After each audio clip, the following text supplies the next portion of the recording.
10 जुलै 2024 आज आपण मोहगाव धुंदाटोला या ठिकाणी आपण भात पीक प्रात्यक्षिक अंतर्गत हे उडीद पुनर्लागवड पीक प्रात्यक्षिक आहे भाताचं. आणि या पीक प्रात्यक्षिक अंतर्गत पट्टा पद्धत हे आपण इथं शेतकऱ्यांना करून दाखवत आहोत. शेतीशाळेचा पण एक भाग असतो, त्या अंतर्गत आपण पट्टा पद्धत आपण करून दाखवत आहोत.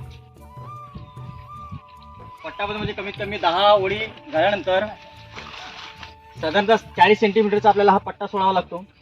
ह्या पट्ट्याचे भरपूर फायदे असतात आपल्या शेतामध्ये, जेणेकरून आपल्याला जेव्हा औषध फवारणी करायला लागते त्यावेळेस ह्या पट्ट्यामध्ये आपल्याला चालायला सोयीस्कर असतो.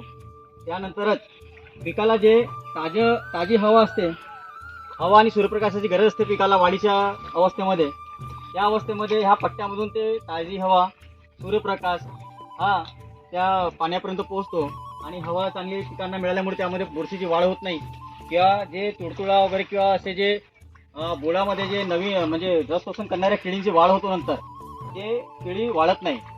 सोबतच ह्या पट्ट्यामध्ये जर ह्या शेतीमध्ये जर तुडतुडा ही कीड आली तर ही कीड ह्या पट्ट्याच्या बाहेर जाऊ शकत नाही, त्या पट्ट्यामध्ये राहील.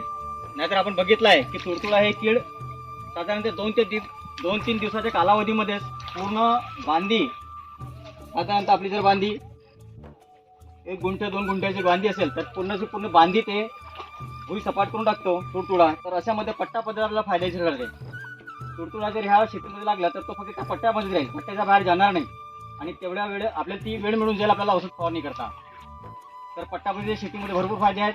त्याच्यामध्ये सूर्यप्रकाश चांगला मिळतो, हवा चांगली खेळत राहते आणि शेतकऱ्याला फवारणी करायला, खत द्यायला, शेतामध्ये चालायला त्यांना ही पट्टा खूप चांगल्या कामात येतो.